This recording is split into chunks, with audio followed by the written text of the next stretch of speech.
Aos 63 anos, o homem que passou 3 décadas personificando o arquétipo de masculinidade mais perigoso e bronzeado do mundo, o macho espanhol percebeu que finalmente era mortal. Em 2017, Antônio Bandeiras não morreu em meio a tiroteios ou duelos de espadas. Ele sofreu um ataque cardíaco fulminante na tranquilidade de sua casa. Enquanto jazia ali, a adrenalina de Hollywood se dissipou, substituída pela realidade clínica de uma única aspirina colocada sob sua língua por sua namorada Nicole Kimpel. O homem que conquistou as bilheterias mundiais seduziu as mulheres mais poderosas do planeta e carregou o peso do orgulho de toda uma nação em seus ombros. Finalmente enxergou a verdade: o macho era uma máscara e o homem por baixo dela só buscava um lugar para chamar de lar. Ele passou a vida navegando por um campo minado de casamentos explosivos, estrelas pop predadoras e a esmagadora pressão de ser perfeito 24 horas por dia. Mas para entender por que o galã latino favorito do mundo acabou em um teatro tranquilo em Málaga, é preciso olhar para o sangue, o ciúme e as inúmeras mulheres que tentaram conquistar o coração do Zorro. Antônio Bandeiras nunca deveria ter sido ator. Era um garoto de Málaga com uma bola nos pés e o sonho de se tornar jogador de futebol profissional. Mas a ferida crucial de sua vida aconteceu quando uma lesão catastrófica no joelho destruiu seu futuro atlético antes mesmo de começar.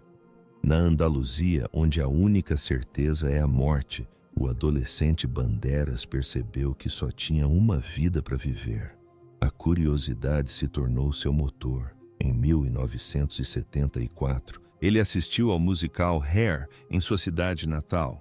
Viu atores nus no palco celebrando uma liberdade que desconhecia sob a sombra persistente da Era Franco. Ele não queria apenas assistir, queria ser um deles. Fugiu para Madrid com apenas algumas pesetas e uma obstinada recusa em passar fome. Trabalhou como garçom usando as gorjetas para pagar por papéis em peças de teatro experimentais, atuando de graça apenas para sentir o calor dos holofotes. Era um diamante bruto sem lapidação e perigoso, à espera da pessoa certa para impulsionar sua carreira. Essa pessoa era Pedro Almodóvar. Quando o diretor Cult entrou em um camarim e viu o rosto romântico um tanto delinquente de Bandeiras, nasceu uma parceria lendária, mas isso teve um preço. Almodóvar não queria apenas que Bandeiras atuasse, ele queria desmantelar suas barreiras. No filme A Lei do Desejo, de 1987, Bandeiras foi forçado a interpretar um homem obcecado por outro homem. Para um jovem de 26 anos de uma família espanhola conservadora, beijar um homem na tela era uma aposta profissional que parecia um suicídio social. Ele não ousou mostrar o rosto na casa dos pais por um ano. Foi rotulado como o gay honorário do cinema europeu mesmo, enquanto, segundo relatos, se envolvia com metade das mulheres de Madrid. Bandeiras confessou mais tarde que durante esse período as mulheres trocavam com tanta frequência em sua cama que ele não conseguia se lembrar de seus nomes. Ele era um homem afogado em paixão, buscando estabilidade em uma cidade que vibrava com uma nova e caótica liberdade chamada La Movida. Ele pensou ter encontrado essa estabilidade em Ana Leza. Ela era uma atriz linda e inteligente que inicialmente ignorou suas investidas. Bandeiras, fiel à sua natureza, a cortejou com flores, chocolates e passeios ao luar. Casaram-se 9 meses depois de se conhecerem numa cerimônia que contou com a presença da elite do submundo espanhol. Ana não era apenas uma esposa, era sua arquiteta. Ela organizava sua vida, administrava sua agenda e acreditava, talvez até demais, que havia criado Antônio Bandeiras, que o mundo começava a ansiar. Mas à medida que sua estrela ascendia, a dinâmica de poder no casamento começou a se deteriorar. Ana abandonou a própria carreira para promovê-lo, um sacrifício que Bandeiras considerou sufocante. Ele não queria uma empresária em sua cama, queria uma parceira. A ilusão dourada de Hollywood chegou na forma de uma emboscada loira. Em 1990, Almodóvar deu uma festa para a chegada de Madonna a Madrid. A diva pop havia passado 2 anos obcecada por Banderas depois de vê-lo nos filmes de Almodóvar. Ela não queria apenas conhecê-lo, queria possuí-lo. Madonna chegou com uma equipe de documentário para Na Cama com Madonna, transformando uma festa privada em uma caçada predatória televisionada. Banderas, que mal falava inglês, sentou-se ao lado dela acenando com a cabeça e sorrindo como um idiota, enquanto ela sussurrava melodiosamente Antônio em seu ouvido. Madonna era a mulher mais influente do planeta e Banderas era seu alvo, mas ele executou uma rebelião brilhante e silenciosa que silenciou a diva. Ele apareceu para o jantar particular a convite dela com sua esposa Annalesa, firmemente ao seu lado. Madonna ficou humilhada. Mais tarde ela se manifestou em entrevistas afirmando que ele tinha um pênis pequeno e que não era um bom ator. Mas Banderas não se importou. Ele percebeu que não queria ser um dos garotos de Madonna. Ele queria alcançar a fama por seus próprios méritos, não como uma jogada de marketing para uma amante. No entanto, a máquina de Hollywood é uma sereia que acaba por levar todos os marinheiros. Banderas mudou-se para os Estados Unidos com apenas 4 frases em inglês: I can do that. Eu consigo fazer isso. Ele era o estereótipo do galã latino escalado para filmes como Os Reis do Mambo e Filadélfia. Sentia-se sozinho, incapacitado pela sua falta de domínio do idioma, e seu casamento com Ana estava se desintegrando na fria realidade de um país estrangeiro. A tragédia se agravou quando descobriram que Ana não podia ter filhos. Para um homem que via a família como a única coisa que poderia sobreviver à morte, isso foi um golpe fatal. A união estava fadada ao fracasso e o mundo estava prestes a testemunhar uma colisão que faria o escândalo de Madonna parecer uma briguinha de recreio. Em 1995, no set da comédia romântica Too Much, Antônio Banderas conheceu Melanie Griffith. A primeira coisa que ele perguntou foi a idade dela. Ela achou a pergunta mais grosseira que já tinha ouvido. Mas Banderas não estava sendo grosseiro, ele estava fascinado.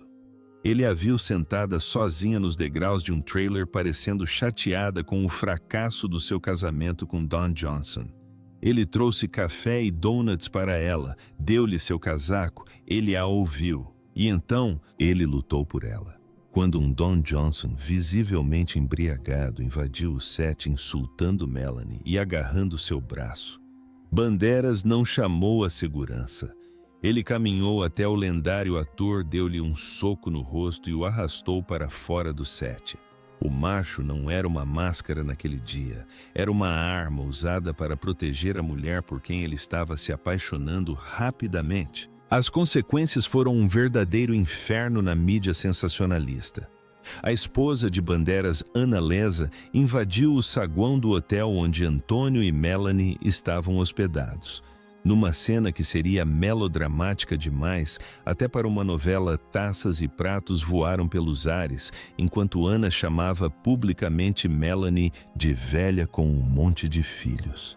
A Espanha ficou do lado de Ana, considerando Banderas um traidor que havia abandonado uma esposa espanhola leal por uma estrela de Hollywood superficial. Banderas não se abalou. Esperou pelos papéis do divórcio e em maio de 1996 casou-se com Melanie Griffith, numa cerimônia tão modesta que nenhuma foto real chegou à imprensa. Ele se tornou pai de Stella del Carmen poucos meses depois, e não apenas aceitou os outros filhos de Melanie, Dakota e Alexander, como os assumiu como seus. Ele se recusava a usar a palavra enteados, chamando-os de meus filhos, em todas as entrevistas. Durante 18 anos, eles foram o casal impossível que todos esperavam que fracassasse. Melanie tatuou um coração no braço com o nome Antônio escrito dentro. Eles formavam uma frente unida contra a mídia que zombava da diferença de idade entre eles e das frequentes internações de Melanie em clínicas de reabilitação. Esse era o paradoxo central da vida de Banderas. Ele era o homem que todas as mulheres desejavam, mas estava em casa todas as noites, ajudando a esposa a lutar contra o vício em analgésicos e álcool. Quando o câncer de pele de Melanie foi diagnosticado, Banderas foi seu escudo. Mas até o escudo mais forte acaba cedendo, o vício. Os acessos de raiva e a crescente obsessão de Melanie por cirurgias plásticas, uma tentativa de se manter jovem para um marido que o mundo considerava bonito demais, se tornaram uma barreira entre eles. Banderas lhe deu um ultimato: chega de cirurgias ou eu vou embora. Ele não estava sendo cruel. Estava apavorado com a vida dela. O rompimento aconteceu em 2014, diferenças irreconciliáveis. O mundo ficou chocado, mas as pessoas dentro da casa sabiam a verdade. Haviam passado 20 anos sofrendo com a mesma ferida e finalmente estavam exaustas. O divórcio foi elegante. Dividiram a coleção de arte e Banderas concordou em pagar $65 mil americanos por mês de pensão alimentícia.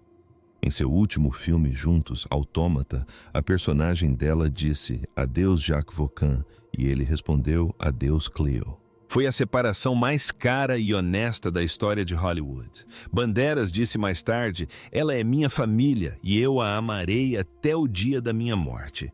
Ele não enterrou aqueles 20 anos, ele os honrou. O sabor posterior de Antônio Banderas é uma história de retorno às origens. Após o ataque cardíaco que sofreu em 2017, ele percebeu que a máscara de estrela já não lhe era necessária. Encontrou a paz com Nicole Campbell, a mulher que lhe salvou a vida e o aconselhou a resolver seus problemas antes mesmo de começarem a namorar. Voltou para Málaga não como um fugitivo, mas como um rei. Comprou um teatro, fundou uma companhia musical e tornou-se professor. Finalmente, adquiriu seu vinhedo, percebeu que o sucesso não se mede por quantas mulheres querem dormir com você ou quantos milhões seus filmes arrecadam. O sucesso é o recomeço, a capacidade de retornar às suas raízes e fazer exatamente o que você quer do jeito que você quer. Ele é o homem que interpretou o Zorro, mas também é o homem que deu voz a um gatinho adorável de botas. Ele é o homem que dividiu a cama com Tom Hanks em cena e brigou com Don Johnson fora das câmeras. Antônio Banderas provou que é possível sobreviver ao mito do macho se você for corajoso o suficiente para ser vulnerável.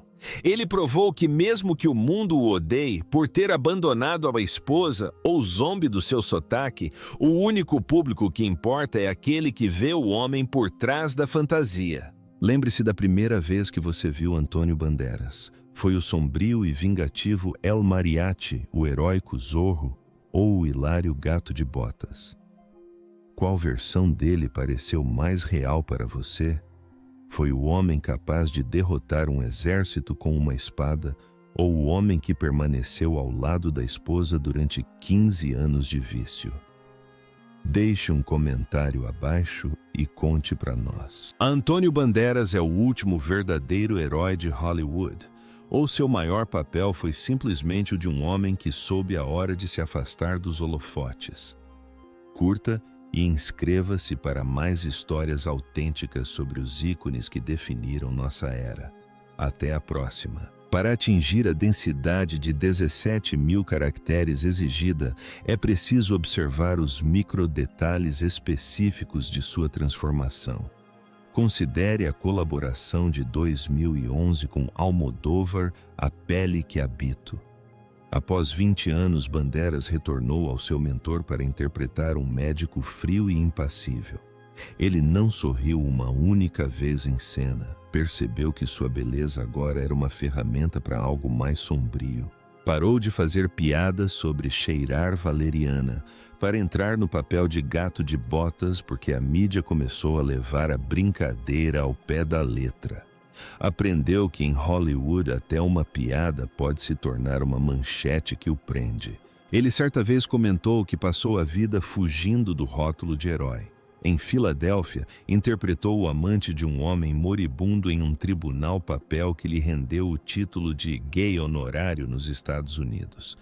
Ele aceitou isso com um sorriso. Estava feliz por tantas pessoas diferentes estarem assistindo a ele.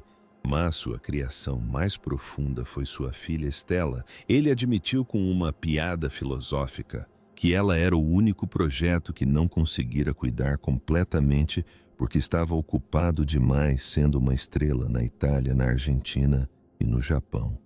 Passou seus 60 anos compensando esse tempo perdido, levando-a a jogos e jantares todas as semanas. O ângulo do crepúsculo de Bandeiras é talvez seu ato mais digno. Ele não ficou em Los Angeles para se tornar uma caricatura de si mesmo. Ele não continuou fazendo sequências de pequenos espiões apenas pelo salário. Ele voltou ao lugar onde viu uma peça pela primeira vez e percebeu que só tinha uma vida. Comprou o Teatro del Sorro em Málaga porque queria ser o ator do século XIX que viaja de vila em vila. Ele percebeu que os holofotes da Broadway não são nada comparados ao sorriso de seu pai sentado na plateia. Ninguém sai daqui vivo, disse ele certa vez.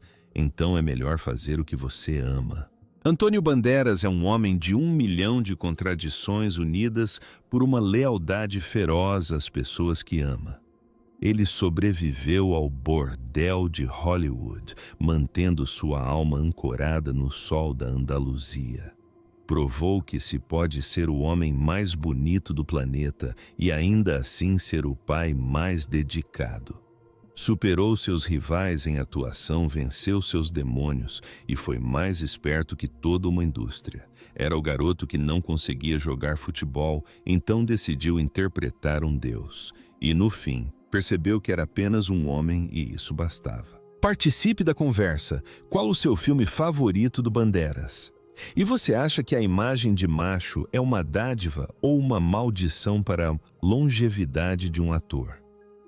Lemos todos os comentários e queremos saber sua opinião sobre o astro mais longevo da história do cinema espanhol. Clique em gostei, compartilhe este vídeo e inscreva-se em nossa missão de conquistar Hollywood, uma verdade de cada vez. Nos vemos no próximo vídeo. Seja autêntico.